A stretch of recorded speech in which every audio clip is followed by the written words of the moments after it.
الحمد لله رب العالمين والصلاة والسلام على خاتم الأنبياء والمرسلين سيدنا محمد وعلى آله وصحبه أجمعين وخلفاء الراشدين ومن تبعهم بإحسان إلى يوم الدين. أعوذ بالله من الشيطان الرجيم. وفي موسى إذ أرسلناه إلى فرعون بسلطان مبين فتولى بركنه وقال ساحر أو مجنون فأخذناه وجنوده فنبذناهم في اليم وهو مليم. سبحانك لا علم لنا إلا ما علمتنا إنك أنت العليم الحكيم. رب اشرح لي صدري ويسر لي أمري واحلل عقدة من لساني يفقهوا قولي واجعل لي وزيرا من أهلي ربي زدني علما وارزقني فهما. گرامی قدر بھائیو، بہنوں اور پیارے بچوں، بطور دلیل و ثبوت معترفین اور منکرین کے انجام کار کے لیے چند ایک اولو العزم حضرات انبیاء علیہم السلام کا ذکر خیر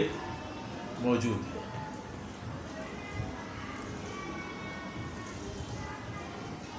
اور یہ ہمیشہ بطور ترغیب اور تذکرہ اکثر بڑی صورتوں میں بطور ایسی حکایتیں جو عبرت آور ہیں اس صورت میں بیان ہو جاتی ہیں.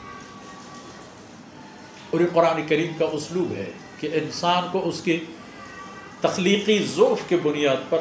جگہ جگہ لمحہ لمحہ باخبر کر دیا جاتا ہے تاکہ وہ غافل نہ رہے. فرمایا وفی موسیٰ، اسی طرح بہت ساری نشانیاں ہیں سیدنا موسیٰ علیہ السلام کی بعثت اور ان کو اللہ کے رسول بنا کر فرعون اور آل فرعون کی طرف جانے میں. سیدنا موسیٰ علیہ السلام کی پیدائش سے پہلے تو عبرتناک حوادث اور واقعات رونما ہوتے ہیں. اللہ کے اس عظیم الشان رسول کی پیدائش سے پہلے فرعونیوں نے حکم دیا کہ بنی اسرائیل کی سارے نرینہ اولاد کو پیدا ہوتے ہی گردن کاٹ دیا جائے.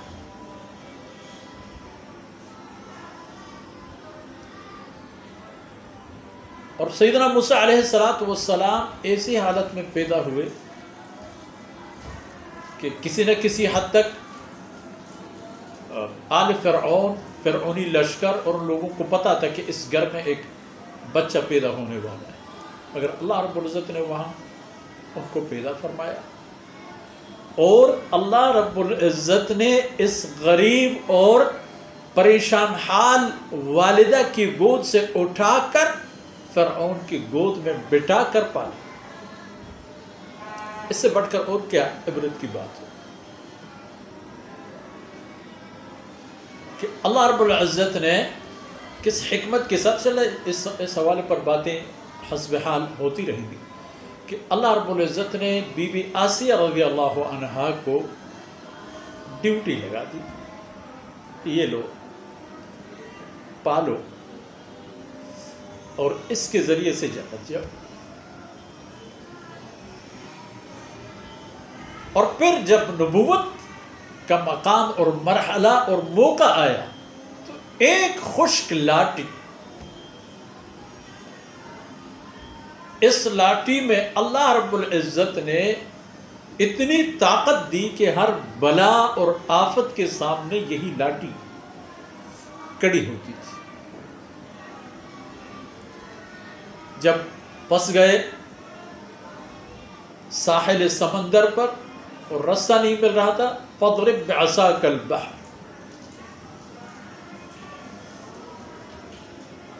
جب پانی کا مسئلہ درپیش تھا فَاضْرِبْ بِعَصَاكَ الْحَجَرَ، اور جب فرعونہ کے ساحروں اور جادوگروں نے ہزاروں قسم کے سانپ اور زہریلے حشرات الارض جو سانپ ہی تھے سب کے سب جمع کیے تھے، تو وہاں بھی یہی عصا فَإِذَا هِيَ ثُعْبَانٌ، جو ہی اسے زمین پر دے مارا تو ایک اژدہا بن گیا، اور اژدہا بن کر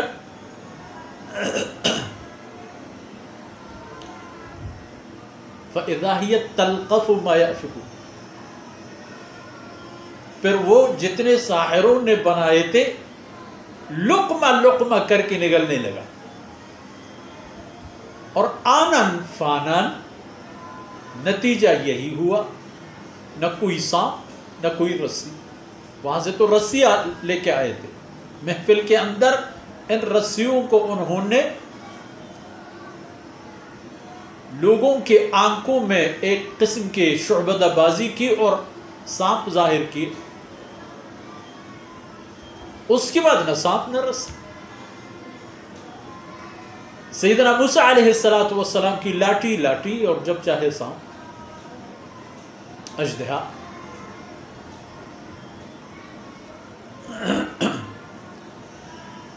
اور بھی نشانیاں تھیں، لیکن سلطان مبین یہی کہ حضرت موسیٰ علیہ السلام کے ہاتھ میں اللہ کے اس عظیم رسول کے ساتھ اور لاٹھی بھی موجود، اور اللہ کے حکم سے اس کے سانپ میں تبدیل ہونا اور سانپ سے لاٹھی میں تبدیل ہونا بھی سارے لوگ دیکھیں۔ فَتَوَلَّى بِرُكْنِهِ، فرعون کے سامنے یہ سارے حقائق آ بھی گئے لیکن اس نے نہیں مانا، معترض ہوئے اپنے لاؤ لشکر سمیت، اور کہا کہ ساحر او مجنون، یہ تو یا کوئی بڑا جادوگر ہے یا کوئی پاگل ہے۔ چلو پاگل ہے ساحر ہے کیا ہے، لیکن جو کچھ اس کے ساتھ ہے وہ تو حقیقی وجود رکھتا ہے۔ اور پر وہ باتیں دیکھ لو کہ جن کی طرف وہ اللہ کے رسول آپ کو بلا رہا ہے، وہ یہ ہے کہ آپ کچھ بھی نہیں، حقیقت اللہ ہے کہ تم اس کے مخلوق۔ اور جب ڈوب رہا تھا تو کہہ بھی رہا تھا کہ آمنت برب ہارون و موسیٰ، لیکن ایک عقیدتی اصلاح اور ایک معاشرتی، یا سیدنا موسیٰ علیہ السلام نے ان کے سامنے اللہ کی طرف سے رکھا۔ معاشرتی اصلاح عدل و انصاف تھا جو قبطی اور بنی اسرائیل کے بیچ انہوں نے ایک بہت بڑا دیوار، ایک بہت بڑا لوہے کا ایک فولادی دیوار کھڑی کر، نامرئی قسم کہ ہر فرعونی قوم کا آدمی ہر قبطی کا ہر بنی اسرائیلی کا آقا ہوتا تھا، اسے اپنے مرضی کے کام لیتا تھا، کسی مرد کو بھی عورت کو بھی بچے کو بھی، کوئی ان کے جانب حیوان اور بھیڑ بکریوں سے بھی زیادہ پست ہوا کرتے تھے بنی اسرائیلی۔ اللہ کی وحدانیت کی طرف یہ عقیدہ کا اصلاح، اور معاشرتی حوالے پر ظلم اور طبقاتی جو تقسیم بنا دی ہے اس کو ختم کر کے جو مراعات اور حقائق فرعونیوں کے ہیں وہی بنی اسرائیل کی ہونی چاہیے۔ بات بنتی رہی، چلتی رہی، مانتی رہی، انکار ادھر ادھر ادھر، کبھی آگے کبھی پیچھے، اور بھی نشانیاں، 9 نشانیاں کل قرآن کریم میں مذکور، 9 آیات ہیں۔ انجام جب یہی نکلا کہ کوئی تبدیلی نہیں آئے گی، فَأَغْرَقْنَاهُ، اللہ فرماتے ہیں فَأَغْرَقْنَاهُ وَجُنُودَهُ، اور لاؤ لشکر سمیت وہ دریا میں غرق ہو گئے۔ جس دریا نے موسیٰ علیہ السلام کو راستہ دی اسی دریا نے ان کو پکڑ لیا، کیونکہ وہاں اللہ کا حکم تھا راستہ دینے کا اور یہاں اللہ کا حکم تھا ان کو پکڑنے کا، وہ سمندر اللہ کے حکم پر عمل کر رہا تھا۔ تو آج اتنا ہی کافی ہے انشاءاللہ، بقیہ محافل اور مجالس اگلے نشستوں میں اللہ رب العزت کمی کوتاہیوں سے درگزر فرمائے، اور جو کچھ کہا گیا سنا گیا اللہ رب العزت ان کو میرے اور آپ کے نام اعمال میں نیکیوں کے حساب میں درج فرمائے۔ وصلی اللہ علی نبینا محمد وعلی آلہ وصحبہ۔